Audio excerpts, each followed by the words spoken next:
تمام قسم کی تعریف توصیف بزرگی بڑائی اس اللہ وحدہ لا شریک کے لیے لائق اور زیبا ہے جو تمام کائنات کا خالق مالک رازق مدبر مصور ہے۔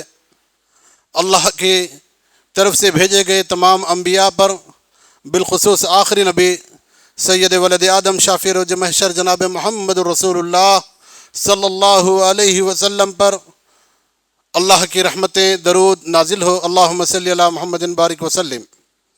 معزز سامعین کرام، حاضرین مجلس، خواتین اسلام، قرآن کریم جو اللہ کی طرف سے سارے انسانیت کے لیے نازل ہونے والی کتاب مقدس کلام، اس کے اندر اللہ رب العالمین نے سب سے پہلے تو ہم لوگوں سے مخاطب کیا، جو کہ میں نے آیت تلاوت کی کہ اللہ رب العالمین نے ہم سے مخاطب ہو کر کہا کہ اے ایمان والو، اللہ سے ڈرو جس طرح اس سے ڈرنے کا حق ہے، جس طرح اس سے ڈرنے کا حق ہے، اور تمہیں موت نہ آئے مگر حالت اسلام پر، یعنی تم مسلمان ہو کر ہی مرنا ہے۔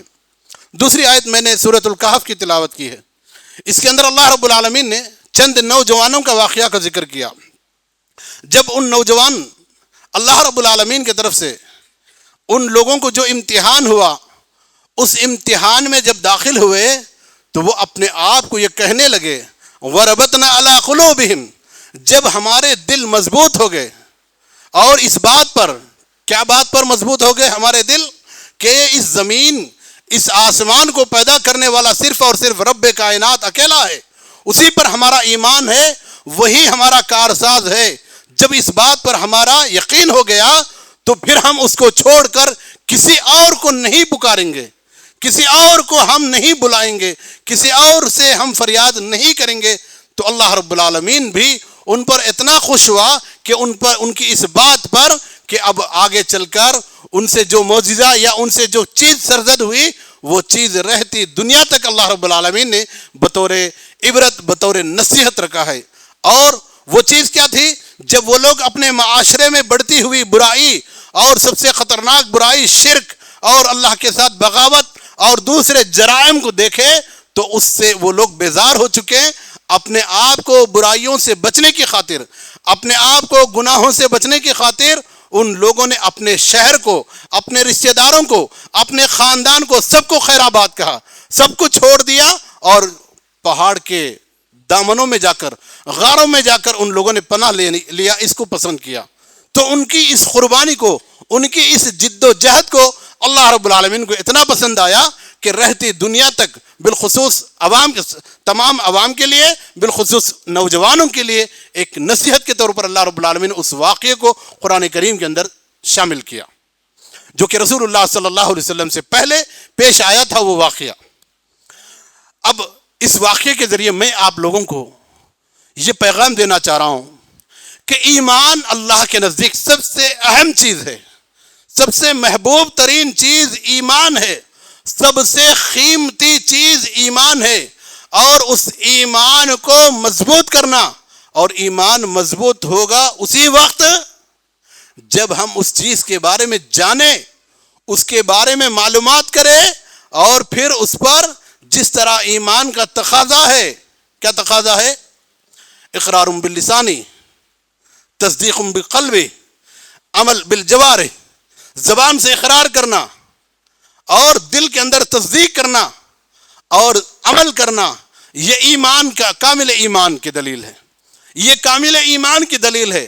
جب یہ چیز شامل ہو جائے تو پھر یقیناً وہ ایک بہترین مضبوط کھڑے کو تام لیا، جیسے کہ یہ میری بات نہیں، اللہ رب العالمین کی بات ہے، اللہ رب العالمین کی بات ہے۔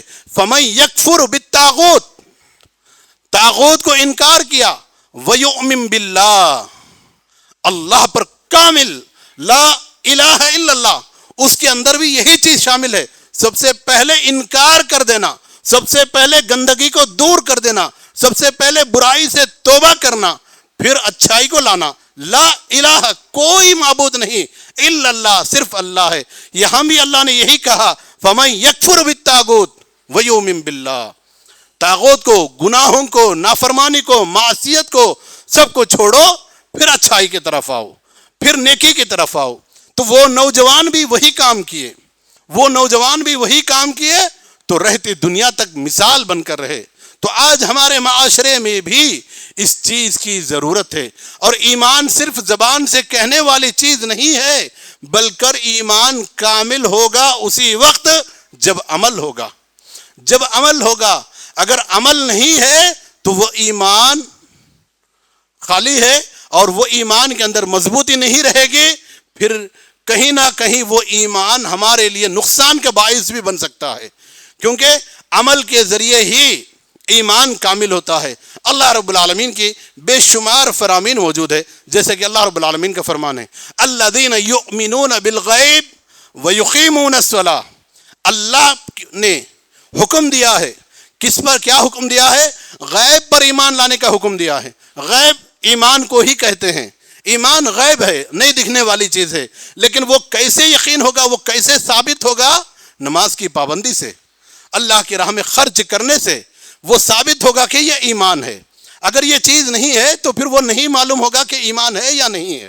اللہ کے رسول صلی اللہ علیہ وسلم بھی اس طرف ہمارے لیے رہنمائی کیے ہیں. عبداللہ ابن مسعود رضی اللہ عنہ بیان فرماتے ہیں اگر تم میں سے کوئی روزانہ 5 مرتبہ مسجد کو آتے ہوئے جاتے ہوئے نظر آئے تو اس کے بارے میں تم گواہی دو کہ یہ ایمان والا ہے. اس کے بارے میں تم گواہی دو کہ وہ ایمان والا ہے. گویا کہ ایمان نماز، گویا کہ نماز کو ایمان کہا گیا ہے. قرآن کریم کی دوسری جگہ بھی اسی کی طرف اشارہ ہے. تو بات ایمان کو کامل کرنا ہے. اب ایمان کو کامل کرنے میں یا ایمان کو رکاوٹ ڈالنے میں جو چیزیں ہمارے معاشرے میں ہے ان چیزوں سے توبہ کرنا ہے. ہم قرآن و سنت کے روشنی میں ان چیزوں کا مختصر تذکرہ کرتے ہیں تاکہ جو ہمارے ایمان کو خراب کر دے اور ہمیں عمل سے دور کرنے والے وہ اعمال سے ہم دور ہو جائے. اب ہم دیکھتے ہیں، سب سے پہلے تو میں نوجوانوں سے یہ گزارش کروں گا کہ آپ کا مقام کوئی معمولی مقام نہیں ہے. آپ کی حیثیت کوئی معمولی حیثیت نہیں ہے. آپ جو کا کردار کوئی معمولی کردار نہیں ہے. تاریخ کے اندر چاہے کسی بھی ناحیے سے لے لو، اگر اس میں نوجوان نہیں ہے تو وہ کام فیل ہے. اگر اس میں جیسے کہ ابھی ہم آزادی کا دن منانے جانے والے ہیں، یوم آزادی منانے والے ہیں، انڈیپینڈنٹ ڈے منانے والے ہیں.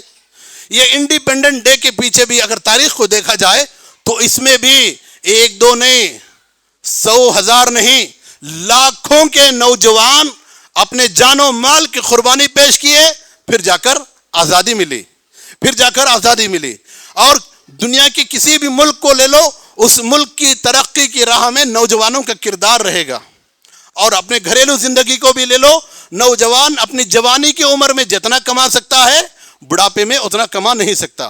معاشرے میں فتنہ فساد غارت گری کی طرف بھی لے لو، جتنا نوجوان فتنہ فساد غارت تباہی مچا سکتا ہے اتنا بوڑھا نہیں کر سکتا. گویا کہ نوجوان جو ہے ایک قیمتی سرمایہ ہے. اب اس سرمایہ کو، اس قیمتی سرمایہ کو صحیح ڈھنگ سے استعمال کریں گے تو قوموں کی تعمیر ہوگی، قوموں کی ترقی ہوگی، قوموں کی ترقی ہوگی، عروج پر ہوں گے قوم. اگر یہ نوجوان اپنی عمر کو، اپنی جوانی کو ضائع کریں گے، اپنی عمر کی اہمیت کو نہیں سمجھیں گے تو قوم تنزل کی طرف جائے گی، قوم جو ہے نقصان کی طرف جائے گی، ذلت کی طرف جائے گی. اور آج مسلم معاشرے کا ذلت کا سبب میں اگر غور و فکر کیا جائے تو نوجوانوں کی بے رہا روی، نوجوانوں کی بے رہا روی، برائیوں کی طرف لپکنا، برائیوں کی طرف مائل ہونا، دین سے دور ہونا، یہ اہم سبب ہے. پوری دنیا کی سطح پر، بالخصوص ہمارے ملک کی سطح پر آج مسلمانوں کا جو کردار، جو حالات ہے، جو قسم پرسی کی حالت ہے، جو ذلت اور رسوائی کی حالت ہے، اس میں نوجوانوں کی بے رہا روی کا بھی ایک اہم سبب ہے. اب نوجوانوں کو بے رہا روی میں گمراہی کی طرف لے جانے والے اسباب کو اگر ہم دیکھیں گے تو یاد رکھو ان اسباب بہت ہے. ان سارے اسباب کو گنانے میں ہمارے پاس وقت نہیں ہے، لیکن جو خطرناک مہلک اسباب ہے جس سے ان کی دنیا بھی تباہ ہے اور آخرت بھی تباہ ہے، ان اسباب میں سے، ان ریزن میں سے اہم ریزن کو اگر ہم دیکھیں گے، شراب نوشی. شراب نوشی، شراب، دارو پینا، شراب پینا یا پلانا. خود تو نہیں پیتے، بعض نوجوان ایسے بھی ہے، لیکن پلاتے یا اس میں شامل ہوتے.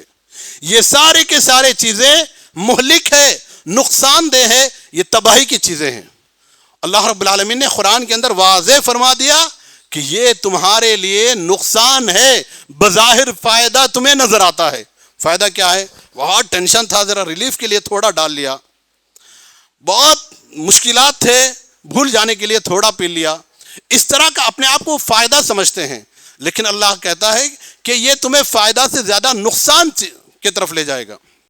تو یہ شراب مہلک ہے، نقصان دہ چیز ہے، چاہے پیے، چاہے پلائے، چاہے لے کر آئے، چاہے لے کر جائے، چاہے سپورٹ کرے، چاہے اس میں دھو کر دے گلاس اور باٹلز وغیرہ، چاہے اس میں کام کرے، چاہے اس کا 1 روپیہ جو فائدہ ہے اس میں 4 آنا بھی کیوں نہ ہو، ایک پاپڑ خرید کر گائے بچے ہوئے پیسے میں سے، فائدے کے پیسے میں سے، یہ سارے کے سارے چیزیں لعنتی ہے۔ اللہ کے رسول صلی اللہ علیہ وسلم اس کے بارے میں صحیح مسلم کی حدیث ہے، شراب کے متعلق 10 قسم کے لوگوں پر اللہ کی لعنت ہے، اللہ کی لعنت ہے، فرشتوں کی لعنت ہے، لعنت کرنے والے تمام لوگوں کی لعنت ہے۔ اور جس پر اللہ کی لعنت ہوتی ہے، چاہے وہ دنیا میں بظاہر کروڑ پتی نظر آئے، لیکن وہ تباہ ہو جائے گا، جس طرح ہوا میں کوئی بلڈنگ بنا کر خواب دیکھتا رہے میں بہت بہترین بلڈنگ بنایا، وہ نقصان دہ چیز ہے۔ اسی طرح کا یا ایسی چیز ہے جو بغیر بنیاد کا بنا دیا، بڑے بہترین عمارت، لیکن بڑے عالی شان سے اپنے آپ کو سمجھ رہا ہے کہ میں بہترین عمارت بنایا، لیکن وہ بغیر بنیاد کی جو عمارت کبھی بھی گر سکتا ہے۔ شراب کا اسی طرح کا چیز ہے، شراب اسی طرح کا چیز ہے کسی بھی ناحیے سے، اور یہ اتنا خطرناک چیز ہے اللہ کے رسول صلی اللہ علیہ وسلم اس کو ام الخبائث قرار دیتے ہیں۔ ام الخبائث، یہ لفظ خبیث کوئی سننا ہی پسند نہیں کرتا، یہ لفظ خبیث کوئی سننا ہی پسند نہیں کرتا، لیکن اللہ کے رسول صلی اللہ علیہ وسلم شراب کے بارے میں کہتے ہیں ام الخبائث ہے، یعنی جتنے بھی برائیاں ہیں، گندگیاں ہیں، نافرمانیاں ہیں، ان سب کا جڑ ہے یہ شراب، ان سب کا جڑ ہے، بنیاد ہے یہ شراب۔ اور تاریخ کے اندر اور تفسیروں کے اندر بے شمار واقعات بھی موجود ہے کہ ایک آدمی شراب کے ذریعے وہ گناہ کا کام کیا جو کہ اسے قتل اور زنا کی طرف بھی لے کر گیا، قتل اور زنا کی طرف بھی اسے لے کر گیا۔ تو گویا کہ شراب چاہے وہ باپ اگر پی رہا تو اس کا اثر بچے پر بھی پڑے گا، اس کا اثر خاندان پر بھی پڑے گا، اس کا اثر جو ہے آخرت میں برا۔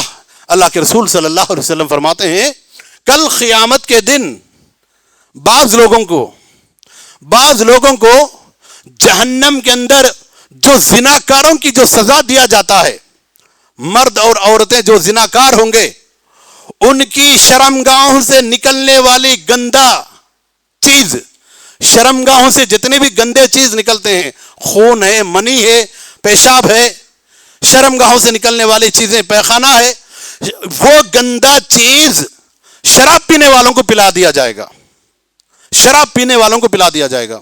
اور ایک حدیث میں ہے آپ صلی اللہ علیہ وسلم فرماتے ہیں طینۃ الخبال پلایا جائے گا۔ صحابہ پوچھتے ہیں طینۃ الخبال کیا چیز ہے اللہ کے رسول؟ آپ صلی اللہ علیہ وسلم فرماتے ہیں جہنمیوں کا پیپ اور خون، جہنمیوں کا پیپ اور خون۔ اور شراب سے مراد صرف ہمارے معاشرے میں ملنے والا ہی نہیں، بلکہ نشا کے طرف لے جانے والی جتنی بھی چیزیں ہیں، گٹکا، زردہ، جس کے ذریعے پینے سے نشا آتا، کھانے سے نشا آتا ہے، وہ ساری چیزیں اسلام نے حرام قرار دیا ہے۔ بلکہ قرآن نے یہاں تک کہہ دیا ہے تم اپنے آپ کو ہلاک میں نہ ڈالو، اپنے آپ کو ہلاکت میں نہ ڈالو۔ اگر کسی کا موت شراب سے ہی ہوا ہے، گویا کہ وہ طبی موت نہیں بلکہ وہ خودکشی ہے، وہ آتم ہتیا ہے، اور وہ جہنم میں سزا پاتے رہے گا ہمیشہ۔ تو یہ مہلک بیماری نوجوانوں میں بھی ہے، بڑے لوگوں میں بھی ہے، لیکن جوانوں میں اس کی عادت بہت تیزی کے ساتھ بڑھتے جا رہا ہے۔ آپ روڈوں کے پاس دیکھیے، دھابوں کے پاس دیکھیے، ہوٹلوں پر دیکھیے، یہاں تک کہ گھروں میں بھی دیکھیے، گھر کے چھتوں کے اوپر بھی دیکھیے، شادی کے موقع پر بھی دیکھیے، غم کے موقع پر بھی دیکھیے، سفر میں بھی دیکھیے، حضر میں بھی دیکھیے، ہر حال میں شراب کی محفلیں، بڑی نقصان دہ چیزیں۔ دوسرا جو مہلک بیماری نوجوانوں میں زیادہ ہے وہ ہے بد نگاہی، بری نظر، شہوت کی ساتھ دیکھنا۔ شہوت کے ساتھ نگاہیں ڈالنا، اللہ اکبر، یہ تباہی ہے۔ بد نگاہ جو ڈالنا، بری نظر ڈالنا، یہ ابھی پڑھ رہا تھا ایک حدیث ابو داؤد کی، کوئی آدمی بری نیت کے ساتھ کسی عورت مرد کو دیکھے، مرد عورت کو دیکھے، وہ گویا کہ زنا کر رہا ہے۔ عام طور پر زنا لوگ انٹر کورس کے ذریعے ہی زنا سمجھتے ہیں، دخول کے ذریعے ہی زنا ہوتا سمجھتے ہیں، بلکہ ایک حدیث یہاں تک بھی ہے، آنکھوں کا زنا، پیروں کا زنا، ہاتھوں کا زنا، زبان کی زنا، یہاں تک بھی زنا ہوتا ہے۔ گویا کہ شہوت کے ساتھ نگاہ ڈالنا عورت مرد پر، مرد عورت پر، یہ بری طرح کی زنا ہے، اور یہ پھر انجام آخرت میں تباہ کی طرف لے کر جائے گا۔ اللہ رب العالمین نے اس کی طرف اشارہ کیا، اور اس چیز سے بچنا ہے۔ اس سے بچنے کے اسباب میں آسان طریقہ، شادی کی خواہشات دل میں، ذہن میں ابھرتے ہی شادی کر لینا، بغیر کسی لالچ، بغیر کسی رسم و رواج، بغیر کسی لین دین، ان سارے چیزوں کو بازو رکھ کر فوراً نیک پاک دامن لڑکی سے شادی کر لینا۔ نیک اور پاک دامن لڑکی سے شادی کرنا، یہ دنیا کی ساری متاع سے، دنیا کی ساری فائدہ مند چیزوں سے، وہ فائدہ مند چیزیں چاہے کچھ بھی ہو، امبانی آدانی سے بھی زیادہ بڑھ کر مالدار کیوں نہ ہو، لیکن اگر غریب لڑکی دیندار ہے، توحید والی ہے، نماز کی پابند لڑکی ہے، اس سے فوراً اس سے شادی کرنا، یہ خیر المتاع، یہ سب سے بہترین فائدہ، یہ سب سے بہترین چیز ہے۔ اللہ کے رسول صلی اللہ علیہ وسلم نوجوانوں کو نصیحت کیا ہے۔ اور زنا جو شہوت کی طرف، بری نگاہ جو ہے زنا کی طرف جو لے جاتا ہے، یہ اتنا خطرناک ہے، خاندانوں کو تباہ کر دیتا ہے۔ اگر کوئی کسی کے گھر میں بری نگاہ ڈالے، امام شافعی رحمہ اللہ فرماتے ہیں یہ ایک قرضہ ہے، پھر ضرور وہ بھی تمہارے اوپر اس طرح کا وقت آئے گا کہ وہ تمہارے اوپر بھی یا تمہارے گھر پہ بھی اس طرح کے حالات آئیں گے۔ آج معاشرے میں یہی حالات ہے، جس سے امید بھی نہیں رہتی، وہ بھی ایسے گناہ میں پھنس جاتے ہیں، وہ بھی ایسے گناہ میں پھنس جاتے ہیں۔ گویا کہ یہ بہت بڑا خطرناک ہے۔ ارے ہم کیا کریں، جوانی میں ہم برداشت نہیں کر سکتے۔ موبائل فون، جو تمہارا موبائل فون ہے، جو کہ تمہیں زنا کی طرف لے کر جا رہا ہے، یہ بہت ہی نقصان دہ چیز ہے، آخرت میں تمہیں تباہ کرنے والی چیز ہے۔ اللہ اکبر۔ صحابہ کے واقعات کو دیکھیے، اللہ کے رسول صلی اللہ علیہ وسلم کے دور میں مکہ کے اندر ایک صحابی تھے، جب سارے صحابہ پر ظلم و ستم کی باعث اللہ کے رسول صلی اللہ علیہ وسلم کے حکم سے مکہ چھوڑ کر ہجرت کا حکم ہوا، مدینہ آ گئے، اللہ کے رسول صلی اللہ علیہ وسلم بھی مدینہ آ گئے، تو بعض لوگ کمزور لوگوں کو، بعض جو نہیں نکل سکے مکہ سے، وہ لوگ قید کر دیے گئے، مکہ میں روک دیے گئے۔ ایک صحابی کو اللہ کے رسول صلی اللہ علیہ وسلم مدینہ سے، یعنی وہ مکہ سے مدینہ جانے کے بعد بڑے بہادر نوجوان صحابی ہے، اللہ کے رسول صلی اللہ علیہ وسلم ان کو بلا کر کہتے ہیں کہ فلاں گھر میں کچھ ہمارے ایمان والے ساتھی ہیں، ہمارے بھائیاں ہیں، جاؤ آپ ان کو چھڑا کر کسی بھی طرح لے کر آؤ۔ وہ صحابی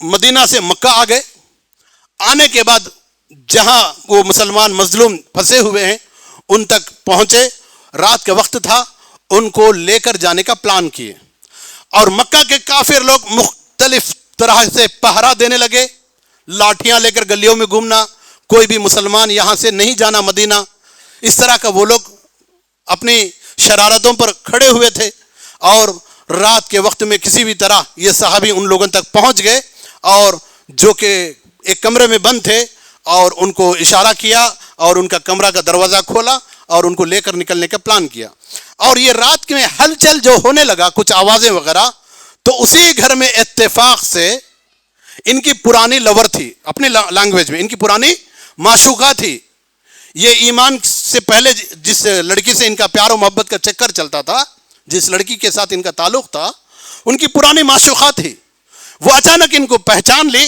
پہچان کر بس بڑی خوشی کے ساتھ ان کو بلانا شروع کی۔ ان کا نام آناخ نام ہے، ان کا، اس خاتون کا نام آناخ نام ہے، تو اس صحابی کو پہچان کر بلانے لگی، آؤ. تو یہ صحابی کہنے لگے نہیں، میں تو اب ایمان لایا ہوں، میں تو اب مسلمان ہو چکا ہوں، یہ تو بڑے سراسر گناہ ہے، اب یہ کام مجھ سے نہیں ہو سکتا. اب وہ عورت بڑی چالاک تھی، اگر تم میری خواہش کو پورا نہیں کرتے، جیسے ہم پہلے ایک دوسرے کے ساتھ رہتے تھے، اگر تم نہیں مانتے میری بات کو تو میں شور مچاؤں گا، پھر ہمارے لوگ اٹھیں گے تمہیں سزا دیں گے. اور یہ صحابی انکار کرتے ہیں. وہ عورت چیخ مارتی ہے، چلاتی ہے، شور مچاتی ہے، لوگ دوڑ کر آ جاتے ہیں، لیکن یہ بڑے چالاک تھے، ان کو نہیں ملتے، اسی علاقے میں گھومتے پھرتے ہوئے کسی جگہ چھپ جاتے ہیں، یہاں تک کہ دوسرے دن رات تک ان کو نہیں ملتے، دوسرے دن رات تک چھپ جاتے ہیں. دوسرے دن رات میں بڑی چالاکی کے ساتھ ان لوگوں کو وہاں سے نکال کر فوراً مدینہ بڑی تیزی کے ساتھ مدینہ نکل کر مدینہ پہنچ جاتے ہیں کچھ ہی دنوں میں. اللہ کے رسول صلی اللہ علیہ وسلم کے پاس آ کر اپنے واقعہ کو سناتے ہیں. اللہ کے رسول صلی اللہ علیہ وسلم اس صحابی کے لیے بے شمار دعائیں دیتے ہیں، اور اللہ کے رسول سے وہ صحابی یہ بھی پوچھتے ہیں اللہ کے رسول کیا میں ان سے نکاح کروں کیا، کیونکہ وہ چاہتی ہے مجھے. قرآن کی سورۃ النساء کی آیتیں نازل ہو گئی. ایمان والوں کے لیے زیبا نہیں ہے مشرک عورتیں، زناکار عورتیں، ان سے بہتر ہے کمزور غریب غلام جیسے لوگ ایمان والے اگر ہے تو وہ بہتر ہے. اسی طرح ایمان والی عورت کے لیے زیبا نہیں ہے مشرک مرد، زناکار اور مرد زیبا نہیں ہے، ان سے بہتر ہے غلام مرد بہتر ہے جو ایمان والا ہو. یہ آیت نازل ہوئی، وہ صحابی اسے بھول گئے اور رہنے لگے. کیوں بھول گئے؟ کیونکہ ان لوگوں نے قسم کھا لیا ہے، ایمان پر اللہ پر قسم کھا لیا ہے، گناہوں سے توبہ کرنے کا، برائیوں سے بچنے کا. ایسے ہی لوگوں کی خوبی کو اللہ نے کیا ذکر کیا؟ والذین آمنوا اشد حبا للہ. اللہ نے کیا ذکر کیا؟ سب سے بہترین لوگ کیسے لوگ ہیں؟ زیادہ سے زیادہ، اب اس سے اتنا ہائی کوالٹی میں، ہائی لیول میں محبت وہ لوگ اللہ سے کرتے ہیں. وہ محبت ہائی لیول میں جو محبت ہے اللہ سے محبت کرتے ہیں، یہ ان کی خوبی کو اللہ نے ذکر کیا. دوسرا، معاشرے میں اس طرح کی برائیاں پھنستے جاتے ہیں. معاشرے میں اور بھی برائیاں ہیں، جو جوا کھیلتے ہیں. جوا کھیلتے ہیں، یہ بہت ہی بڑا لعنت کا کام ہے. جو چیس کھیلتے ہیں، چیس کھیلتے ہیں، چدرنگم جو کھیلتے ہیں، یہ ساری کے سارے چیزیں کیسے ہیں؟ ایک حدیث ہے آپ صلی اللہ علیہ وسلم کا فرمان ہے، جو جوا یا چیس جیسے چیزیں، چوسر جو چیزیں کھیلتے ہیں، گویا کہ وہ اپنے ہاتھ کو سور کا خون میں، سور کا گوشت میں ملا ہے. ایسا اس کا اتنا پلید اور ایسا اس کی مذمت اللہ کے رسول صلی اللہ علیہ وسلم نے کیا ہے. اور اس کے اندر کیا کرتے؟ پیسے بھی برباد، گھر برباد، عزت برباد، معاشرے میں تباہی، یہاں تک کہ قتل کی طرف یہ ساری چیزیں لے کر جاتے ہیں. اب اس کے بعد آئیے نوجوانوں کا، یہ تو معاشرے میں برائیاں ہیں، شریعت میں نوجوانوں کا کیا مقام ہے؟ اللہ کے رسول صلی اللہ علیہ وسلم فرماتے ہیں لا تزول قدم ابن آدم، آدم کے بیٹے کے قدم ہرگز ہرگز نہیں ہٹیں گے حتی یسألوا عن الخمس، جب تک کہ وہ 5 چیزوں کا جواب ہے. بچے 5 سوالات کا جواب نہ دیں گے، 5 سوال کا جواب نہ دیں گے، ان کے قدم نہیں ہٹیں گے. سب سے پہلا سوال تمہارا عمر کہاں گزارے، دوسرا سوال تمہارا جوانی کہاں گزارے. کئی بار آپ لوگ سنا ہوگا، لیکن سننے سے فائدہ نہیں ہے میرے بھائیو، غور کرنے کی ضرورت ہے، عبرت حاصل کرنے کی ضرورت ہے. دوسرا سوال جوانی کا ہوگا، کیا ضرورت ہے اللہ رب العالمین کو؟ پہلا سوال عمر کا جب آ گیا تو دوسرا کرنے کی کیا ضرورت ہے؟ کیا عمر میں جوانی داخل نہیں ہے؟ کیا عمر میں جوانی شامل نہیں ہے؟ ہے، لیکن جوانی کا الگ سے پھر اسپیشلی پوچھا جائے گا، کیونکہ ہم بھی کہتے ہیں نا جوانی دیوانی ہوتی ہے. اگر کوئی کام، کوئی فنکشن، کوئی کام یا کوئی پروگرام ہو، بازار سے کچھ سامان لانا ہو تو 10 سے 15 چیزیں لکھ لو بول کر نوجوان کو بولتے کوئی بڑے لوگ، ذرا یہ لکھ لو.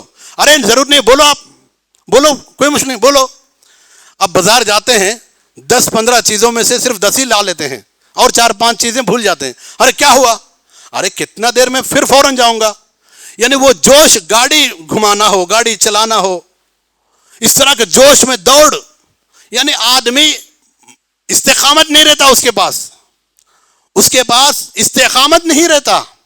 اسی لیے جوانی کے بارے میں اسپیشلی سوال کیا جائے گا. تو اب سوچو آپ، کل میدان حشر میں یہ اگست کا مہینہ جہاں ہم لوگ اکثر بارش اور موسم ٹھنڈی کے موسم یا بارش کا ماحول میں رہتے تھے، لیکن آج یہ اگست کا مہینہ ہم کو گرمی کی شدت دے رہا ہے۔ سوچو کل قیامت کے دن عرش میدان حشر میں سوائے رب العالمین کے عرش کا کوئی سایہ نہیں رہے گا، سارے کے سارے لوگ اس سورج کے تلے سورج کے نیچے کھڑے رہیں گے۔ اس وقت ہمارا حال کیا ہوگا؟ جہاں اللہ رب العالمین نے جب تک کہ ان سوالات کا جواب ہم نہیں دیں گے تب تک کو ہم سے وہاں نہیں ہٹایا جائے گا، اس وقت ہمارا حال کیا ہوگا ذرا سوچو۔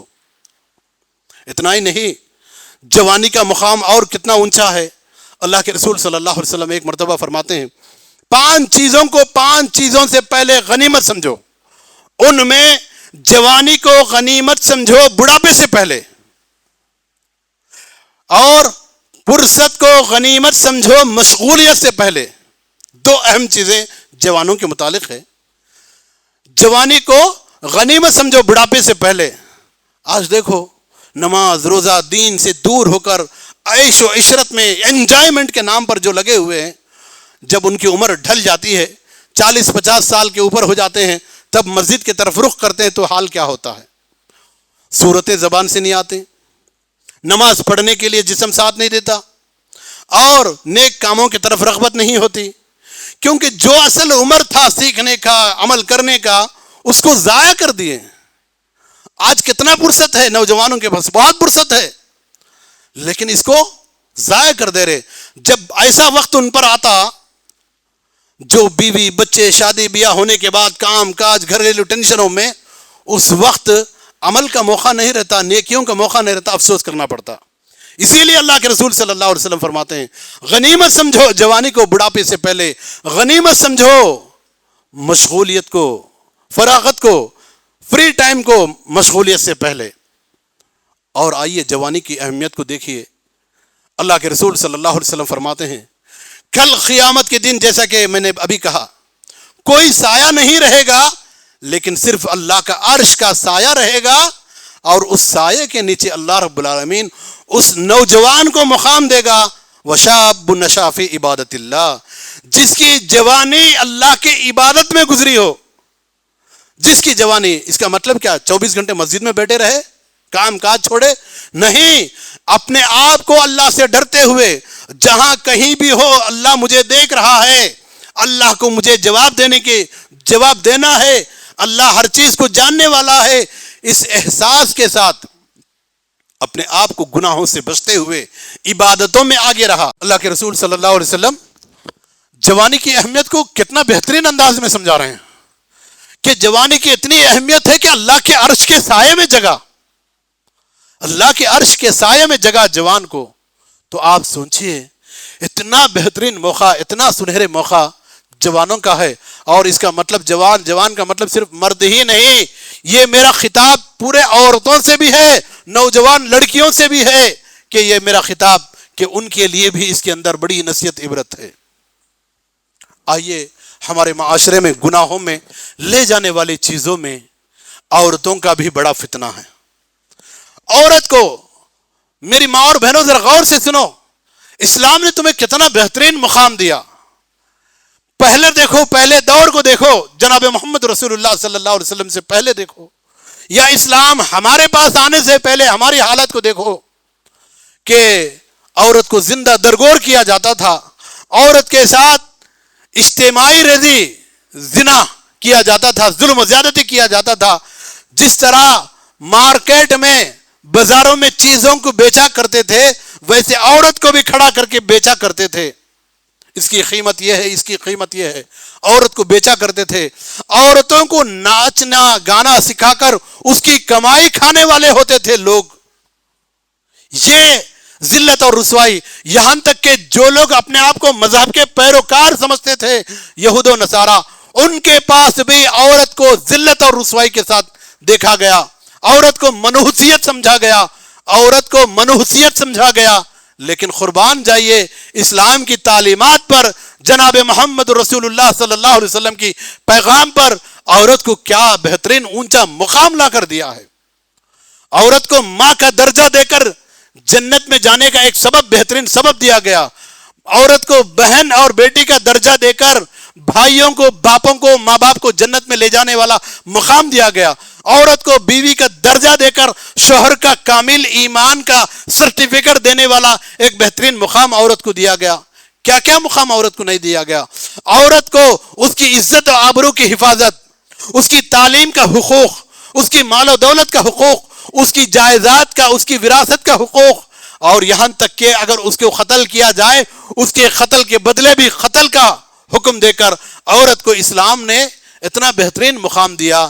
لیکن آج عورت اپنے آپ کو یہ تمام مقام سے ہٹا کر اپنے آپ کو بازار کی زینت سمجھنا چاہتی ہے، اپنے آپ کو بازار میں رہ کر ہی ترقی سمجھنا چاہتی ہے، اپنے آپ کر گھر پر اور بازار میں ماحول میں اپنی بات کو منوا کر اپنے آپ کو وہ چالاک سمجھتی ہے.